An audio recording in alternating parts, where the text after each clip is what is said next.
आपण पाहत आहात EDTV, बातमी अशी जिच्यावर तुम्ही ठेवणार विश्वास। जप, तप आणि ज्ञान या त्रिसूत्रीवर आधारित असलेल्या जैन समाजासाठी आज आध्यात्मिक पर्वणी होती। कर्नाटक गजकेसरी घोर तपस्वी 1008 श्री गणेशलालजी मसा यांची आज 63वी पुण्यतिथी। या पुण्यतिथीच्या निमित्ताने नाशिक, पुणे, संभाजीनगर, बीड आदी ठिकाणांहून सुमारे 2000 भाविक पदयात्रेने कालच जालन्यात समाधीस्थळी हजर झाले होते।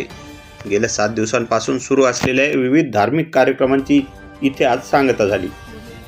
आज अमावस्येच्या शेवटच्या दिवशी सुमारे 50,000 भाविकांनी श्री गणेशलाल मसा यांच्या समाधीचे दर्शन घेतले आहे। दरम्यान जीवदया या कलशाची बोली नांदेड येथील उद्योजक ओम प्रकाश पोकर्णा आणि कोठारी परिवार सिमोगा यांनी प्रत्येकी 6,31,000 घेतले आहेत। आजच्या या प्रसंगी साध्वींनी उपस्थित भाविक महिलांना खादीचा वापर करण्यावर भर द्यावा, तसेच धार्मिक कार्यक्रमात खादीचेच वस्त्र वापरावेत असा आग्रह केला।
दरम्यान जीवदया म्हणजे काय याचा अर्थ समजून घेण्यासाठी तसेच इतरही बातम्या पाहण्यासाठी आमच्या www.edtvजालना वेबसाईटला भेट द्या किंवा प्ले स्टोअरवरून EDTV जालना हे ॲप डाउनलोड करा. Dilip Pohnerkar, EDTV news, Jalna.